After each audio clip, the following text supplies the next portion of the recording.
Monsieur de Mirabeau. Have your efforts paid off? What does this letter mean? Who gave you the right to read my correspondence? I'm curious about how you got rid of it earlier. As if it burned your fingers. To tell you the truth, you're not entirely wrong. It is a missive sent by my father, the Marquis de Mirabeau, the scoundrel who shamelessly dares to call himself the friend of man. He writes to say that he is on the brink of death, in such a desperate state that he has received extreme unction. This reprobate used his final moments on this mortal plane to send me threats yet again. He swears that he will torment me from beyond the grave. How is that possible? To my knowledge, he has not yet deigned to shuffle off this mortal coil. In any case, the satisfaction of knowing he is dead would not assuage my concern. This man is more persistent than the plague. He is capable of anything. He has spent his entire life persecuting his family. And I believe he is ready to spend his eternal rest continuing to do the same. I need to know what he's planning. Where is he now? At his home in Argenteuil.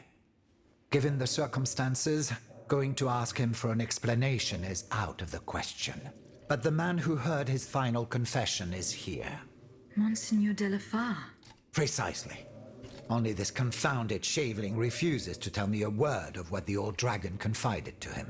He stubbornly insists on the secrecy of confession. Bon sang. Will we ever be rid of these damned superstitions? Aegis, would you be so kind as to intercede with the bishop? Perhaps you will be able to make him change his mind.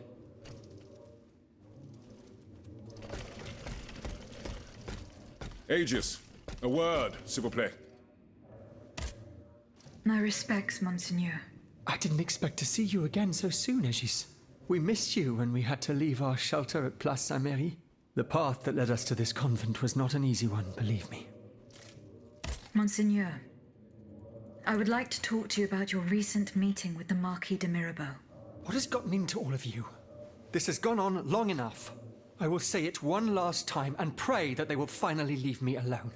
Nothing and no one will make me violate the secrecy of his confession. Have I made myself clear? Perfectly clear, Monseigneur.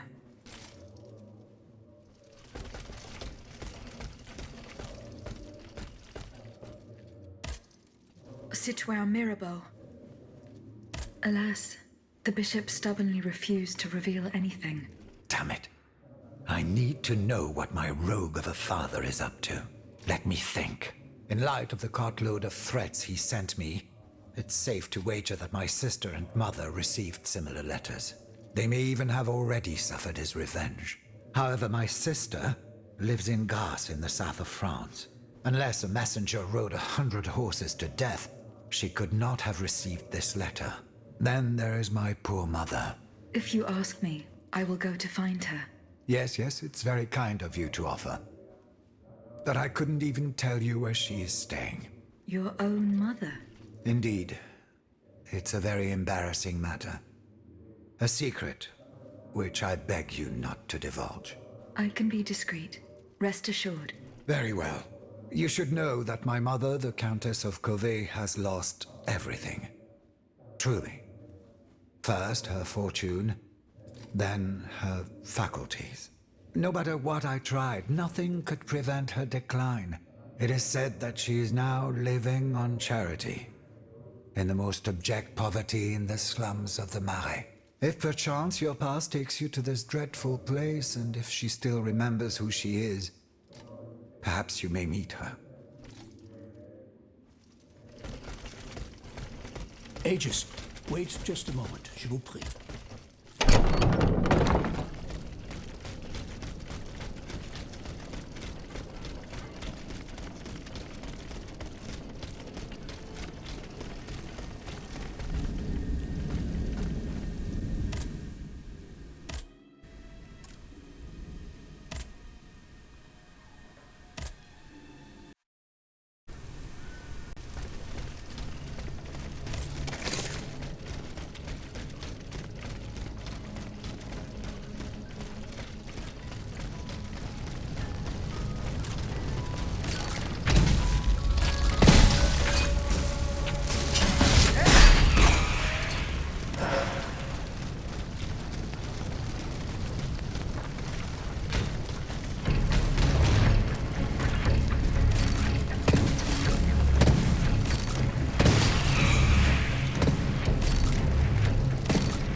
God.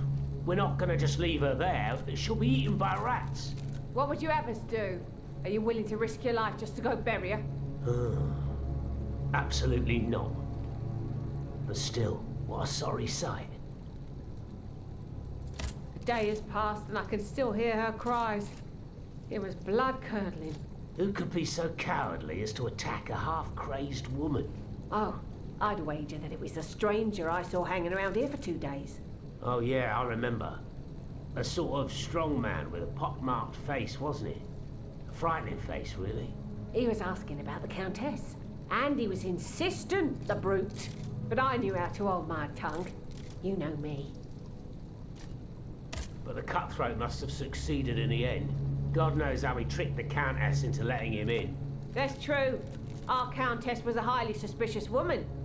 But why did he want to harm her? No doubt it was because of those old rumours. As crazy and poor as she was, it seems that she kept a small treasure hidden under her bed. All that remained of her aristocratic life, it seems.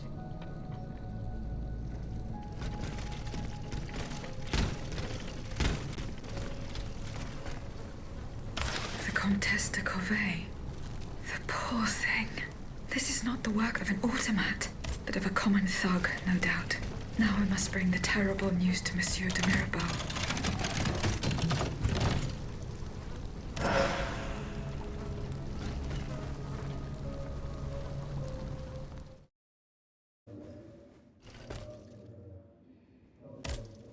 Citoyen Mirabeau. Unfortunately, I come bearing sad news. Go on, Aegis. There is no need to spare me. This is about my mother, isn't it? Indeed. The Countess is no longer of this world. Yes, yes. It was to be feared. I knew she was lost a long time ago. The poor woman. At last she has been delivered from the madness that drove her into the gutter. It gets worse. Worse, you say? Your mother did not die of poverty. She was killed. Murdered? No. No, my father. The rabid dog made good on his threat.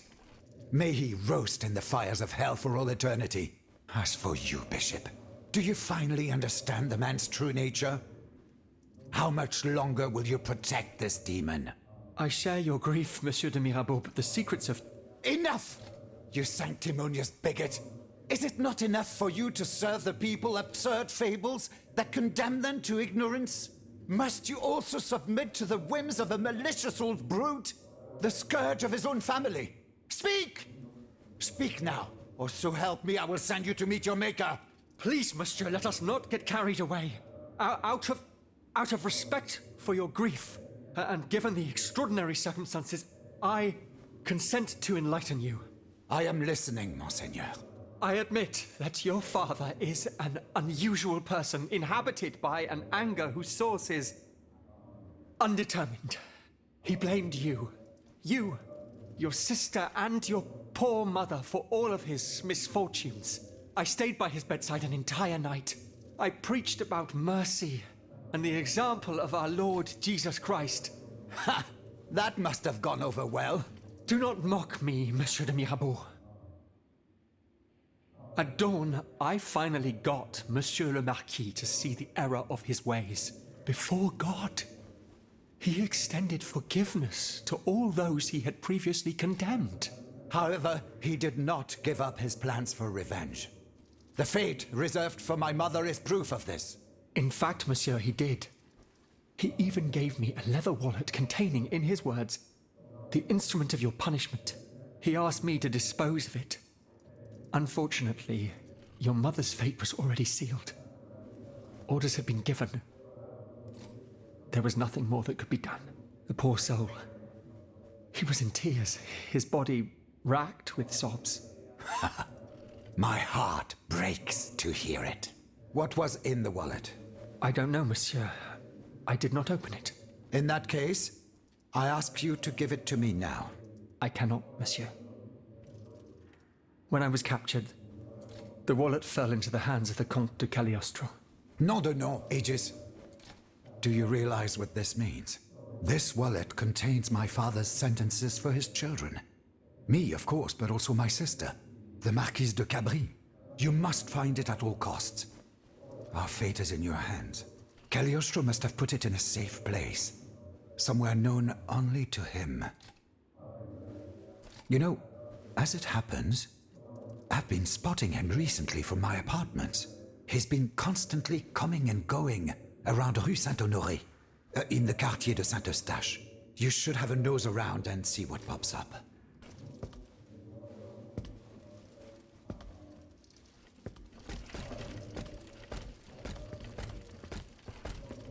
Aegis, a word, s'il vous plaît.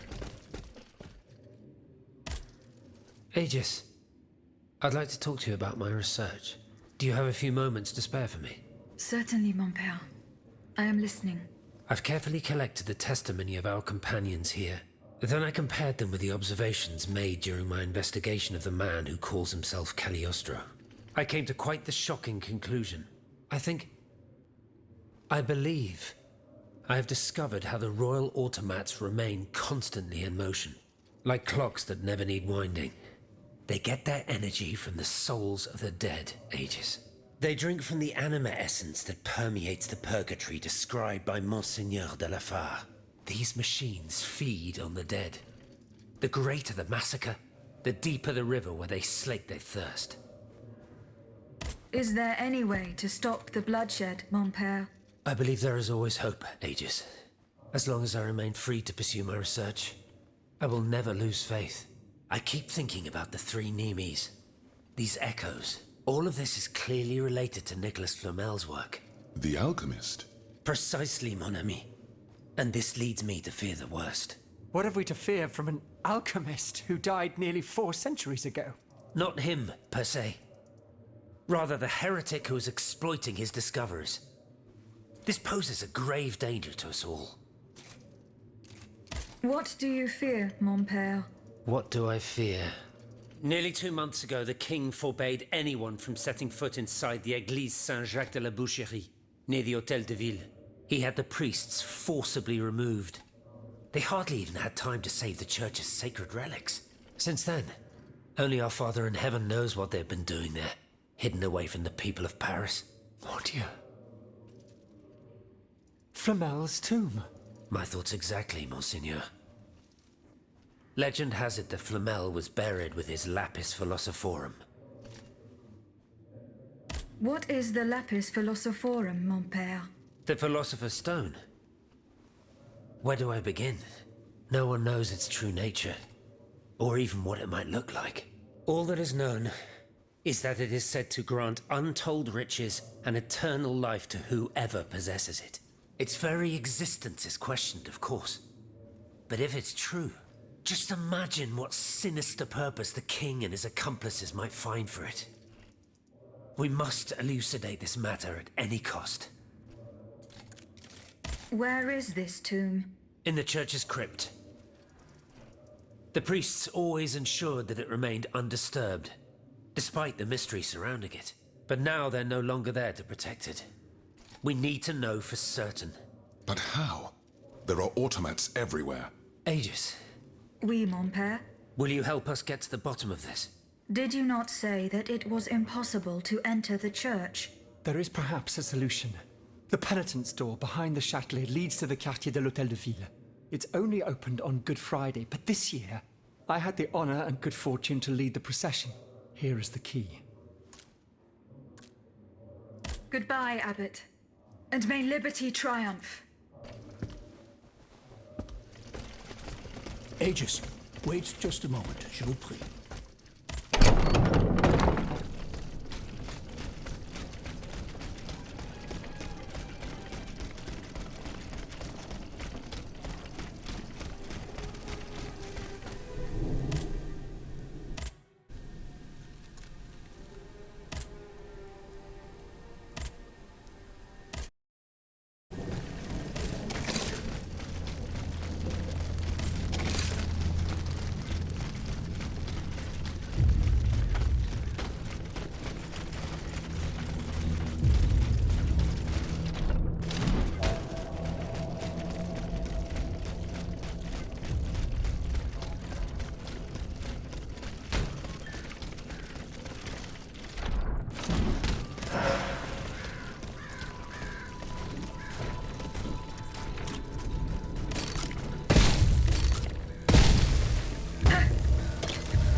Go to the Tuileries and follow the directions on the receipt. It also mentions the Quartier du Saint-Eustache and Rue Saint-Honoré.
You monster.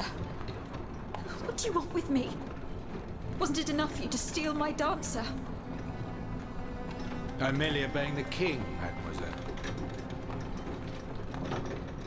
Don't be afraid. You and your beloved machine will soon be reunited. I give you my word.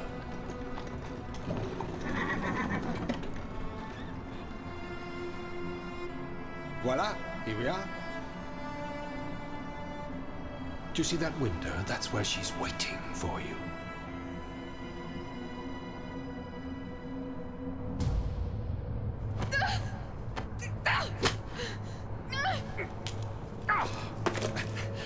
Sale petite peste. I suggest you don't try that again.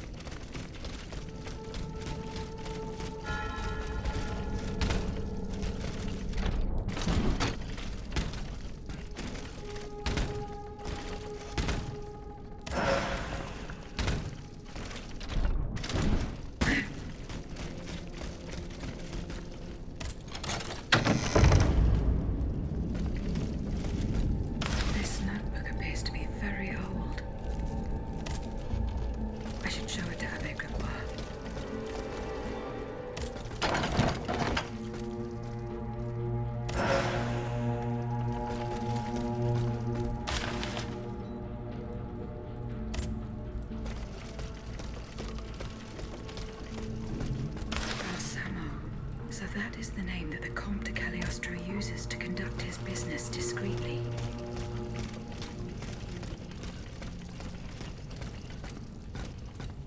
This envelope contained another lettre de cachet. There can be little doubt of that, and this time, I am certain it was Monsieur de Mirabeau who was the target.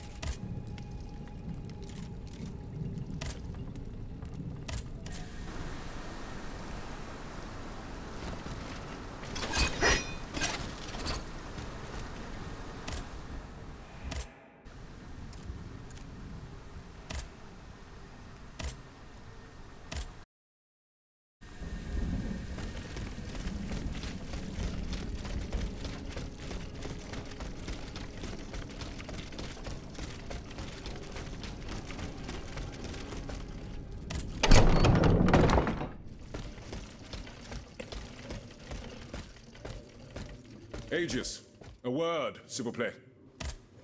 Can I help you, Aegis? I hope so, Abbot. Our salvation is at stake. I am listening. I found this notebook written in Latin. Indeed. Medieval Latin, to be precise. Oh, hold on. Bon sang. Aegis, what a find. This handwriting. I would recognize it anywhere.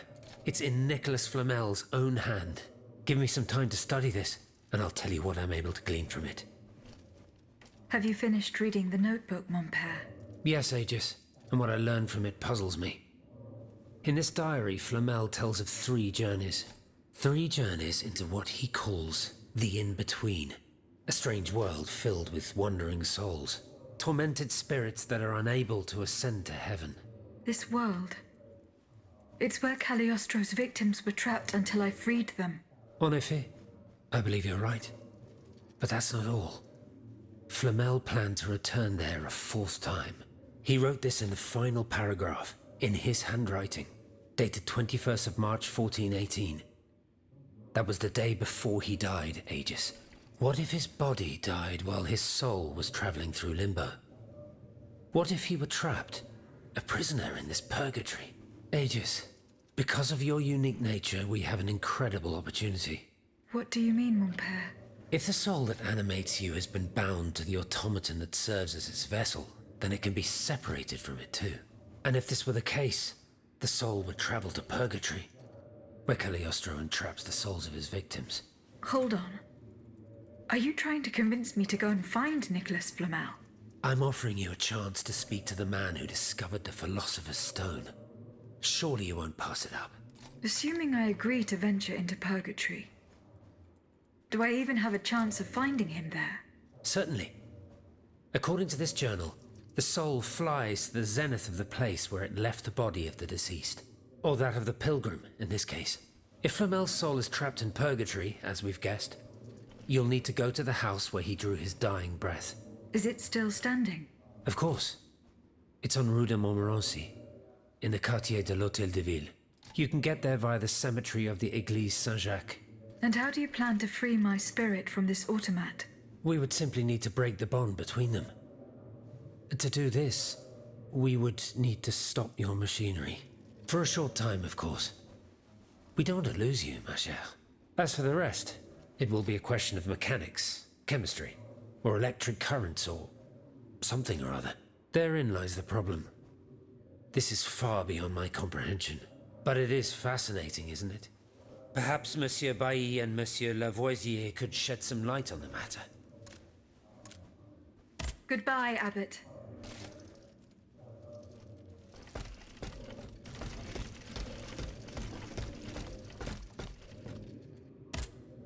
Monsieur Lavoisier. Madame, you're my guardian angel. I don't know anything about you or what drives you, but I owe you my life and can refuse you nothing. Do you think there is any way to interrupt my internal clockwork? To what end? I would like to briefly sever the bond between my spirit and this automat. It is a very strange request, Madame. For what purpose do you seek to free your soul from its shell? According to the abbot, my spirit would then be able to visit purgatory. Oh, that dreadful place. Why on earth would you want to go there? I hope to find answers to some very important questions. You must understand, madame, that your very nature is a mystery to us. We are ignorant as to the principle that imbues you with life, nor do we know how your machinery works. That is why it is impossible for us to make even the slightest alteration. It would mean taking an unacceptable risk. Of course, if we had documents that could shed light on the matter. Antoine, the blueprints. What blueprints, mon ami? Ludia's. Eugène gave them to me when he was working on the modifications ordered by the king. He wanted my opinion on the potential for reducing the size of certain key parts. The documents are obsolete now, but they could tell us quite a bit about the mechanical principles that are shared by Ludia and Aegis. Bon sang, you're right. Where are the blueprints now? Alas, the situation is not in our favor. I kept them in the safe at the observatory, but earlier, when I went there to collect my most important documents, before setting off for the convent, I found looters making off with its contents. Blasted scavengers. Their kind are always quick to make the most of chaos. I chased them to the quays, but was unable to apprehend them. When they disappeared into an underground passageway under the Louvre, I decided it was best not to follow them. You acted wisely, mon ami. The automats are everywhere, and the marauders don't stand much of a chance. I'll try to track them down. Goodbye, Citoyen Lavoisier. And down with despotism.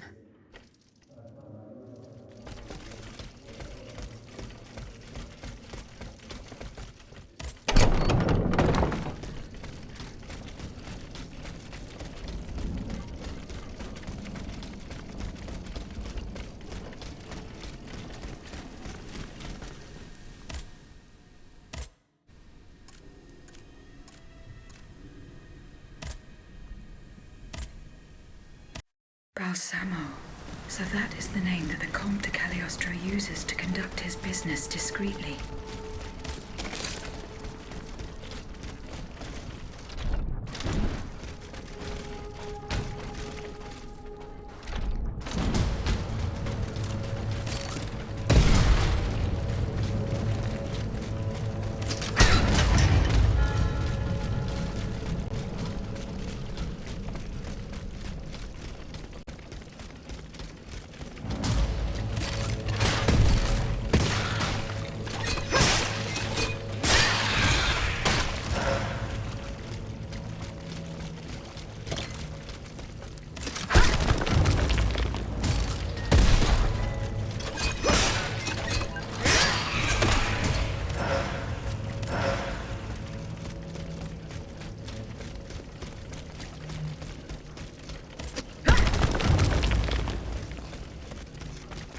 Oh, boss. It hurts. It hurts. Steel yourself, Claude. Just be thankful you got out alive. I'm still in pretty bad shape. Et puis quoi? Don't you think it was worth it? This tunnel is a gold mine. With what we've managed to gather, we'll be set for a long time. Monsieur. Huh? Who goes there? Oh, so, let's get the hell out of here! Run, Claude! Run if you can! Oh, my lure! I told you we'd get caught.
Observatory.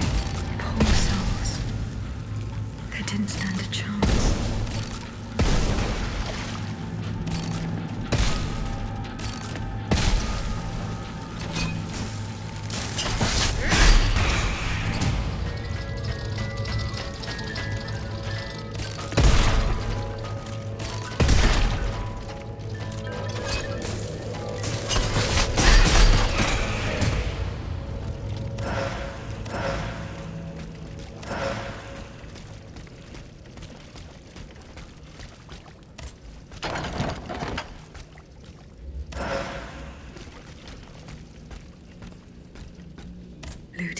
blueprints.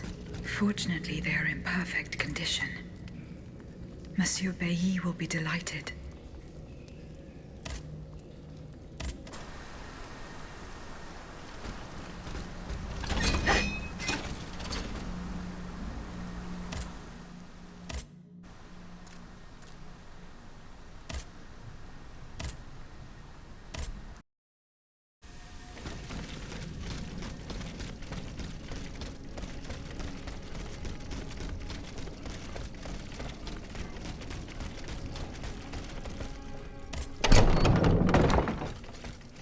Aegis, wait just a moment, s'il vous plaît.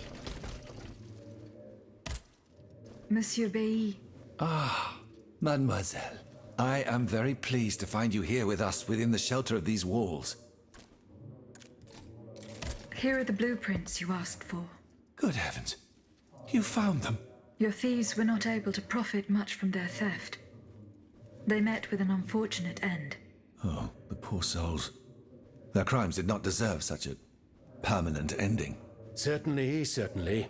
Let us look at these documents now, if you will. No, Antoine, the F-wheel is not part of the cog that transfers the driving force to the escapement. Diable, you're right. It's driven by the B-wheel, and its axis is on the shaft that's visible at this point. Precisely. In fact, the shaft sits between the conical bearing and the small groove here. See? True. It's decided then. All we would have to do is separate these two plates to disable the entire thing. And to put them back in place at the agreed time to start the machine again. You will not be able to assist me. I have to do it alone. Half a league away. You must be joking. By no means. You'll have to find another solution. Unfortunately, madame, you're asking us to do the impossible. Oh, ça, par exemple. Once your spirit is untethered from this automat, it will be impossible for you to start the machine up again. Hold on, my dear Antoine. Is this device in Figure 4? Is it still in place? Yes, it is. What of it? Bon sang. It's a timer. It's primitive, true, but fully functional.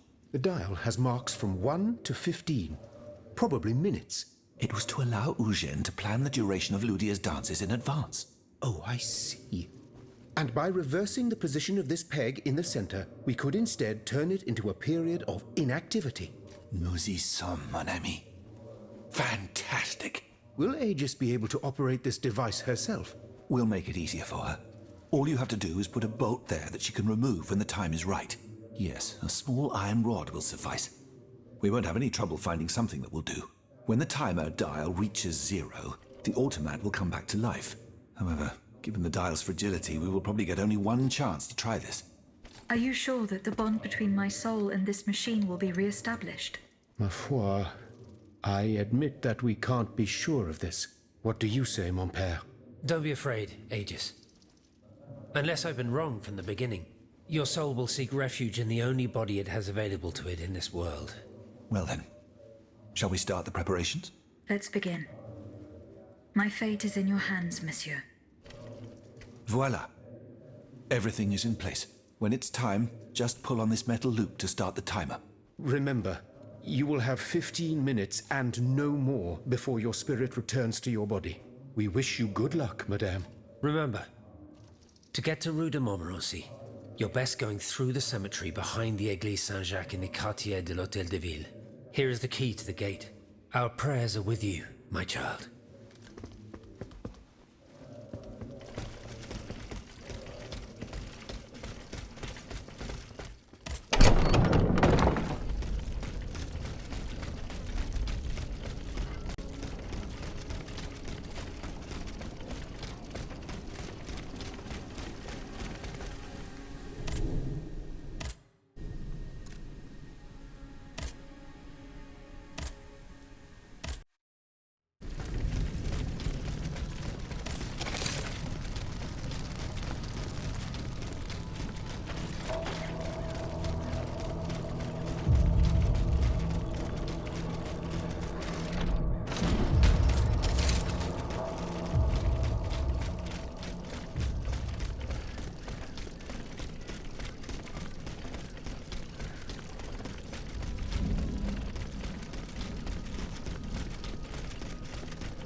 Monsieur.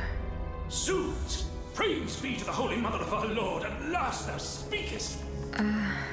Gentle dame, you have erred here for so long, not a word uttered. In singular contemplation of such terrible slaughter. A long time, you say? That's not possible, sir. I've just now appeared to you. Nay, thou must trust me. And thou wast hardly alone in this limbo. There were many travelers, stiff and silent, all in agony, all bound to the anchor stone. What travelers do you speak of? The first to arrive was a sobbing child searching for his mother.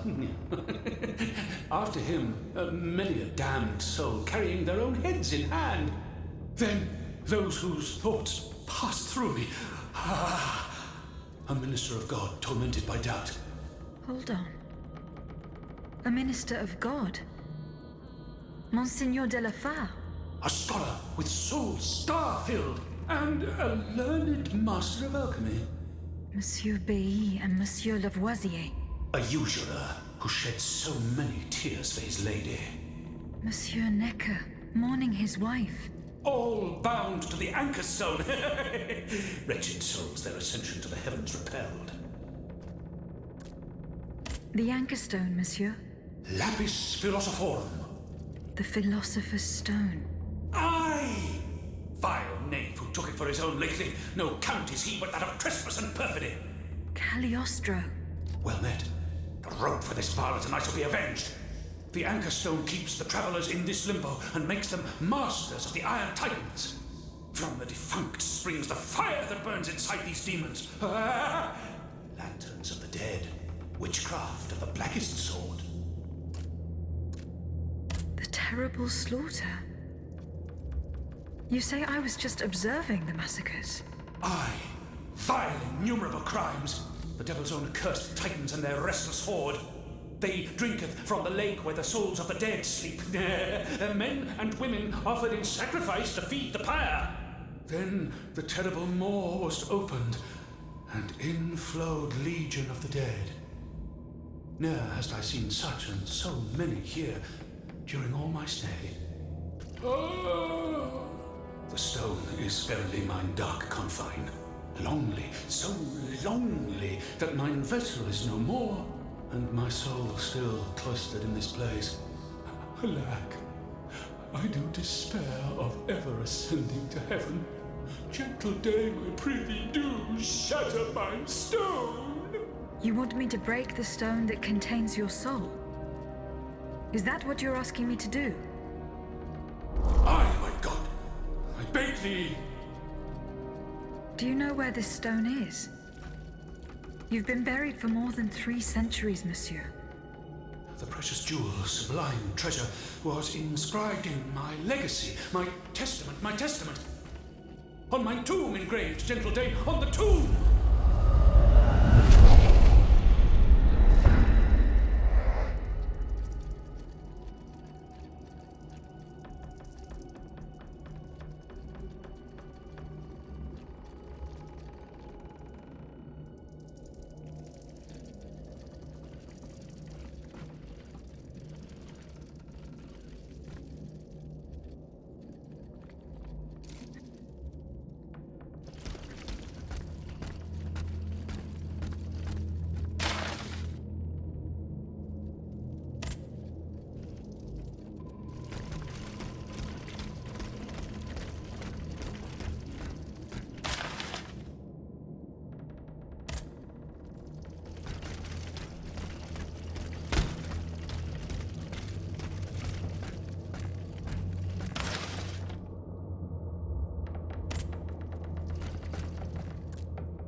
Wait just a moment, je vous prie. Aegis, a word, s'il vous plaît. Can I help you, Aegis? I hope so, Abbot. Our salvation is at stake. I am listening. The plan worked as we had hoped. My spirit left my body, and I traveled to the in-between. This is extraordinary. It confirms all my theories. You were right about the rest, too. Nicholas Flamel's soul had never left the in-between.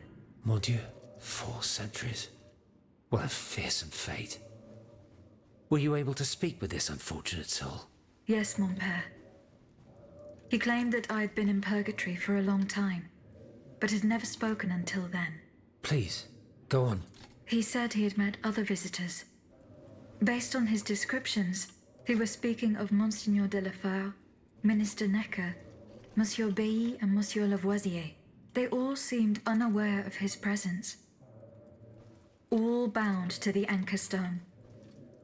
Those were his words. All those whom Cagliostro turned into his homicidal playthings. Yes, it is just as I thought. The subject has the impression of being the automat it is bound to, but his soul remains in the in-between world. Mon père, Monsieur Flamel begged me to free him from purgatory. He has suffered for too long. How can we help him?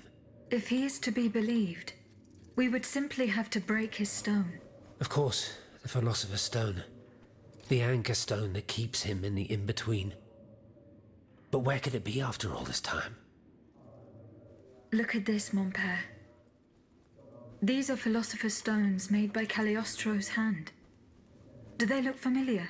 Heavens, they do. Aegis. The ancient chalice of Saint-Jacques is adorned with a similar stone. It was entrusted to me by the parish priests, along with some other relics. I stored it in a reliquary chest in this very room. Here's the key. Go. Let us not waste a second more. Goodbye, Abbot.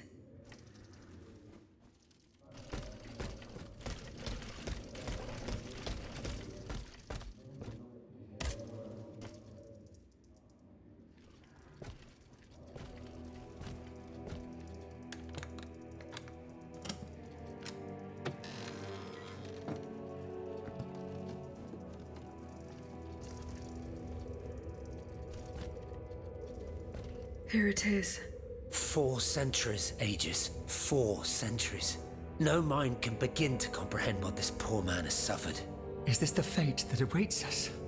An eternity of silence and solitude? Purgatory is just a stop on the journey, Monseigneur. Oh, I would give anything to believe it again. Monsieur Flamel, the time has come to set you free.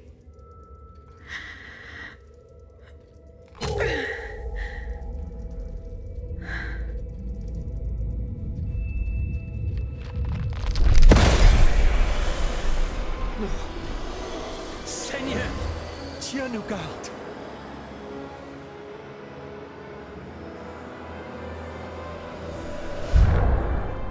Oh, blessed maid who has broken my chains! Heavenly light! Oh, heavenly light! I shall become one with it! Et cum haec dixis et videntibus illis elevatus est. And when he had spoken these things, while they beheld, he was taken up. Hallelujah! Purgatory is not the end. Do you know what that means, Abbot? Before I say anything, I would like to take the time to consider the phenomenon we have just witnessed with a clear head. You are mistaken. What we have just seen and heard makes us new apostles. From this day on, I will live only to share the good news of this divine manifestation. Grand bien vous fasse, Monseigneur. We, however, shall focus on more earthly considerations. The fate of the kingdom, and the gruesome destiny of its people.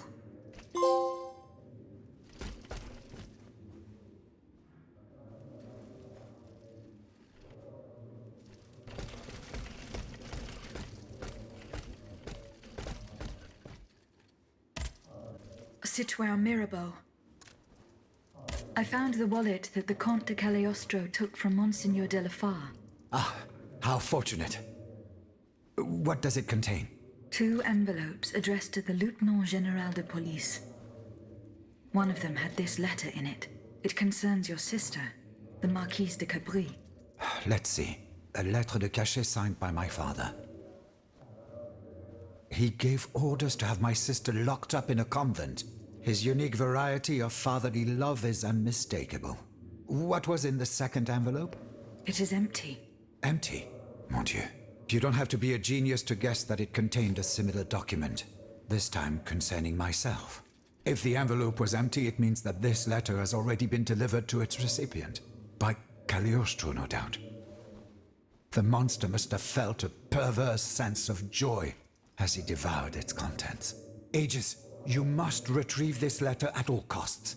If the Lieutenant General attaches a seal and gives it to his underlings at the Châtelet, I am done for. Where does this Lieutenant General reside? Oh, right by the fortress. He's a dutiful man and prides himself on never straying too far from it. Please hurry, I beg of you.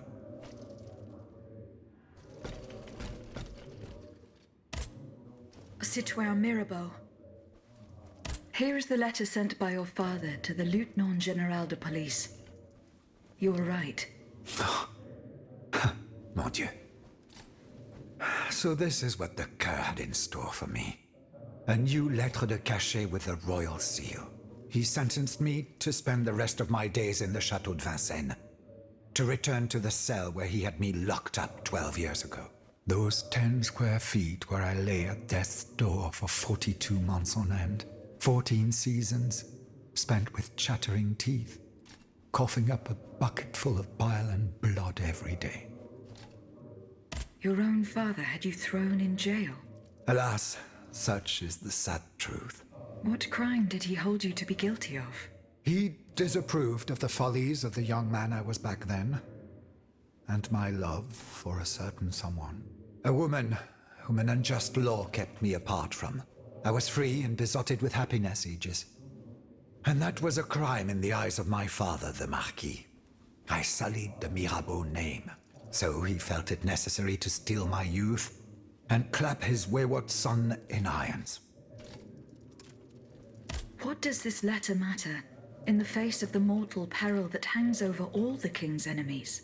You must put yourself in my shoes to understand.